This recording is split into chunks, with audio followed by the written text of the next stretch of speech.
Meine Fresse, war das unnötig. Hallo, Moje, Jodedach. Herzlich willkommen auf meinem kleinen, bescheidenen Kanal. Ich bin der Leo. Schön, dass ihr eingeschaltet habt. Und habt ihr es schon verarbeitet? Habt ihr die Nacht auch mal darüber geschlafen, so wie ich, bevor ihr euch ein Urteil über das gestrige Spiel bilden wolltet? Ich habe die kommende Nacht auf jeden Fall trotz alledem gut geschlafen, auch wenn ich natürlich jetzt am nächsten Morgen schon wieder realisieren muss, wie unnötig das gestern war. Ach Mann, das war ein Spiel, das hätte gewinnen müssen. Also wirklich sehr, sehr ärgerlich, dass wir das nicht über die Zeit gerettet haben. Wir haben es versucht, aber wir hätten auf jeden Fall auch nachlegen müssen. Besonders viele Highlights gab es gestern nicht in diesem Spiel.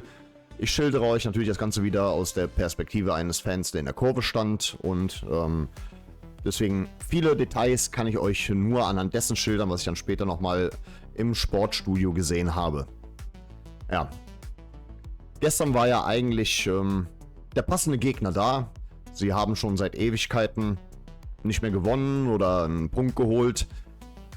Ja. Und dann am Ende ist der FC schon wieder in der Bundesliga der Aufbaugegner. Das Typische bei uns. Jedes Mal schick einfach eine Mannschaft, die einen schlechten Lauf hat, zu uns und wir werden diesen Trend brechen. Jedes Mal. So, wir sind derjenige, der den Trend letzten Endes bricht. Da kannst du von Anfang an von ausgehen. Und fast schon am Ende immerhin froh sein, dass du irgendwie noch ein Törchen geschossen hast, weil, naja, ihr habt es ja selber gestern gesehen. Ihre Abwehr war schwer zu knacken, die haben die Räume sehr eng gemacht. Und auch die Aufstellung von Kwasniok, die hat mich auch ein bisschen wieder rätseln lassen. Also, ich habe schon letztes Mal gesagt, langsam muss ich mal so eine Stammelf einspielen. Verletzte hin oder her. Ich weiß nicht, ob das irgendwie auch ein bisschen für zusätzliche Unsicherheiten sorgt. Unruhe eher nicht, Unsicherheiten. Weißt du, dann hat jetzt plötzlich Elmaler in der Mitte gespielt. Und Bülter kam von außen. Ich konnte das schon ein bisschen nachvollziehen, dass Luca Waldschmidt von Anfang an gespielt hat, weil in letzter Zeit hat er regelmäßig getroffen. Da wollte Kwasniok wahrscheinlich mal schauen, ob er vielleicht schon vorzeitig eins dieser Tore erzielen kann. Ist gestern zwar nicht geschehen. Die erste Halbzeit haben wir dann relativ schnell durch, sag ich mal, an der Stelle, weil es gab nicht viele Highlights, meiner Meinung nach, die ich jetzt besonders hier erwähnen möchte, weil, wie gesagt, die Defensive von St. Pauli hat gestern ihren Job gemacht, während wir uns da relativ schwer getan haben. In der Presse heißt es öfter mal, wir scheinen wohl ein bisschen zu verkopft zu sein. Das habe ich irgendwo aufgeschnappt und ich glaube, das ist schon einigermaßen der Wahrheit entsprechend. Wir spielen das Ganze ein bisschen viel zu verkopft, so wie es auch schon in der Vergangenheit der Fall war. Das Said hatte gestern auf jeden Fall in der ersten Halbzeit nicht unbedingt den Schlüssel gefunden, die Abwehr zu knacken von St. Pauli. Gab da noch so eine Szene, aber nun ja, hat nicht zu Erfolg geführt und letzten Endes gehen wir dann mit 0:0 in die Halbzeitpause. Naja, ihr habt das alles gesehen in der 51. Spielminute, diesen Sololauf von Said Elmaler, eingeleitet durch Luca Waldschmidt. Said läuft über das gesamte Spielfeld und setzt sich durch. Also die Abwehr von St. Pauli konnte ihm nur noch hinterherlaufen. Das war auf jeden Fall sehr beeindruckend. Da muss man schon sagen, wir können wirklich stolz auf diesen Jungen sein. Dieser Junge ist einfach, ja, genial. Er ist genial und er ist so selbstbewusst. Also wenn man auf den gestrigen Tag in gewisser Weise stolz sein möchte, dann muss man auf jeden Fall diese Szene erwähnen, auf die wahrscheinlich ganz Deutschland schon wieder geblickt hat.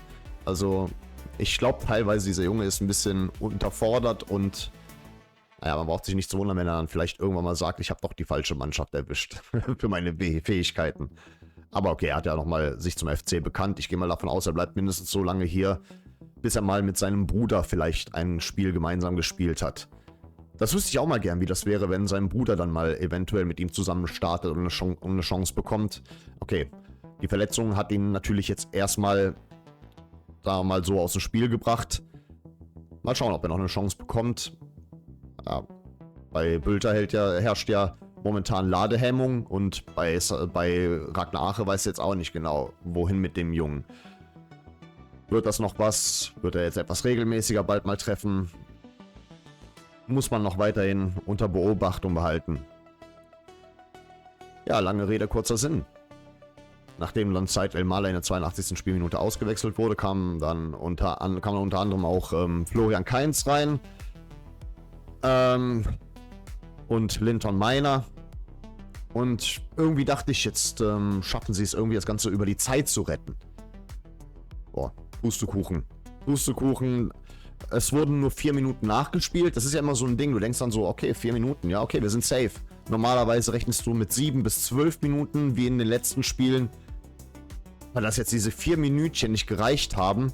Und diese eine Aktion. Ich meine, vorher gab es noch den einzigen Torversuch von St. Pauli, der nicht zum Erfolg geführt hat. Aber dann tatsächlich, genau in der 94. Spielminute. Alle sagen immer, es hätten noch 2 Sekunden gefehlt.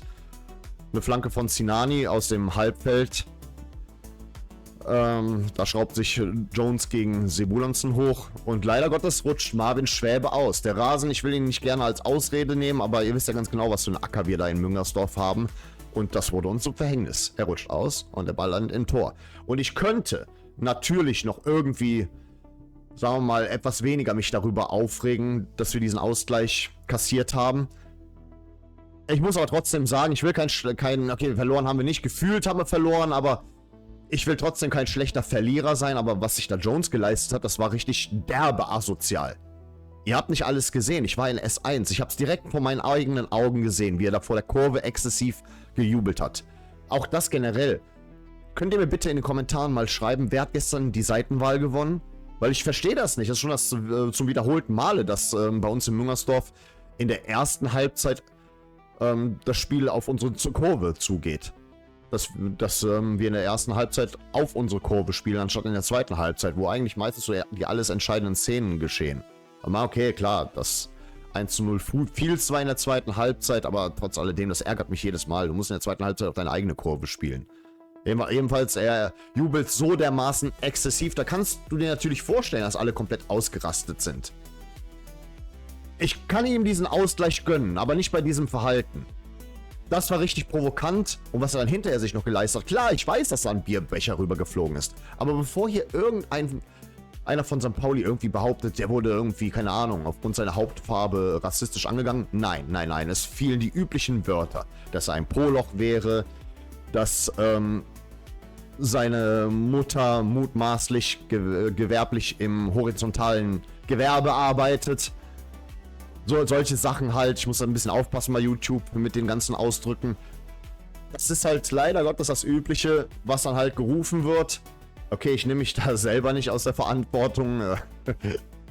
Der ein oder andere Mittelfinger kam dann auch meinerseits, aber trotzdem, als Profi kannst du dann mal trotzdem irgendwie darüber stehen. Weil die erste Geste, die er sich geleistet hat, war, dass er die Hand gehoben hat und das darf ich hier nicht zeigen, sein Mittelfinger geht nach unten und er macht mit dem nach unten gekrümmten Mittelfinger ebenso eine Geste. Also ich mach's mal mit dem Zeigefinger. Na? So eine Geste macht er. Das ist schon derbe unprofessionell, aber was ihr nicht noch wahrscheinlich zusätzlich gesehen habt, anschließend dreht er sich nochmal um, setzt die Hand so an und macht diese Geste.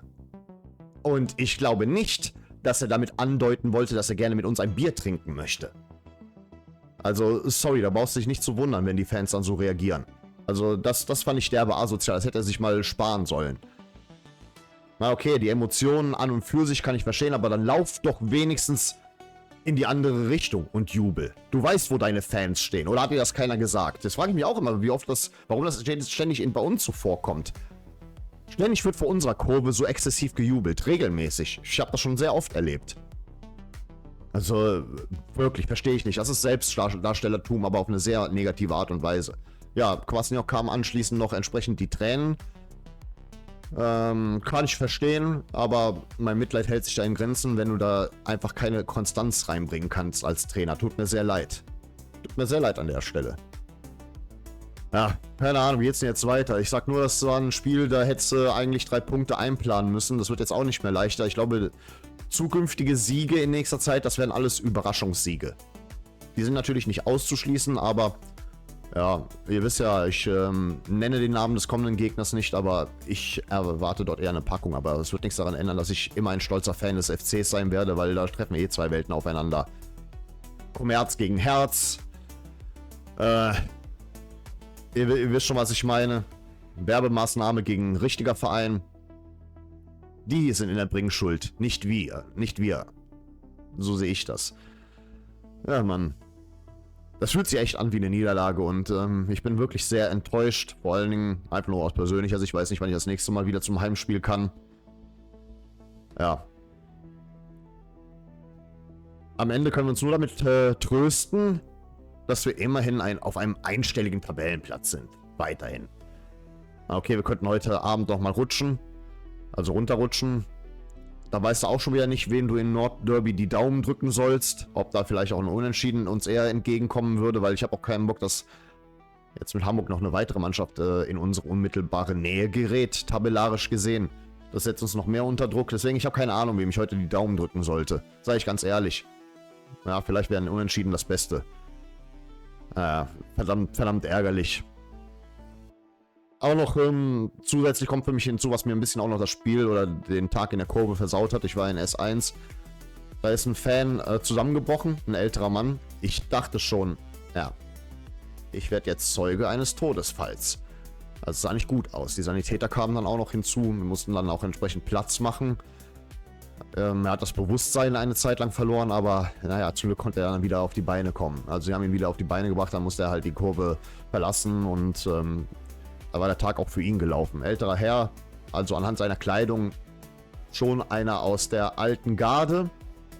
Also war jetzt nicht irgendwie so ein alter Mann, der irgendwie sofort gebrechlich wirkt, sondern halt anhand seiner Jacke habe ich schon erkannt, das ist auf jeden Fall ein alteingesessener Fanclub, aber ich möchte jetzt hier keine entsprechenden Namen der Fanclubs und so weiter erwähnen. Ich hoffe doch, wo auch immer sie ihn hingebracht haben, dass es ihm danach besser ging. Also von daher, ja, in Gedanken bei dir auf jeden Fall. Ja. Wie schon gesagt, wir können uns damit trösten, dass wir letzten Endes weiterhin wahrscheinlich auf einem einstelligen Tabellenplatz verweilen werden. Und nun ja, setzen wir mal den Counter auf nur noch 24 Punkte bis zum Klassenerhalt. Nur noch. Ja, liebe Freunde, das war es erstmal für dieses Wochenende. Ich kann euch nicht garantieren, dass es nächste Woche überhaupt Videos gibt, weil, wie ihr seht, die Wohnung leert sich langsam. Ich werde zwischen der Arbeit also nach der Arbeit auch noch den Umzug in die letzten Züge einleiten. Also ich werde nächste Woche komplett aus dieser Wohnung ausziehen. Das Video, den Real Talk dazu, habt ihr hoffentlich gesehen. Ansonsten könnt ihr nochmal vorbeischauen und euch das Epos von 1,5 Stunden mal geben. Ja, das war jetzt auch die letzte Folge aus dieser Wohnung, die ihr bisher gewohnt seid, seitdem ihr diesen Kanal verfolgt habt. Das war das letzte Mal, dass ich aus dieser Wohnung ein Video aufgenommen habe. Wirft nochmal einen Blick drauf. Von daher, das war's jetzt erstmal. Ich bedanke mich recht herzlich für eure Aufmerksamkeit. Vielen Dank fürs Zusehen. Und dann sage ich mal an der Stelle auf Wiedersehen. Denn wir wollen uns doch wiedersehen. Unser kosmischer Held, der gute Kosmos, das Beste der Welt. Trikots total, zusammen ist sie alt.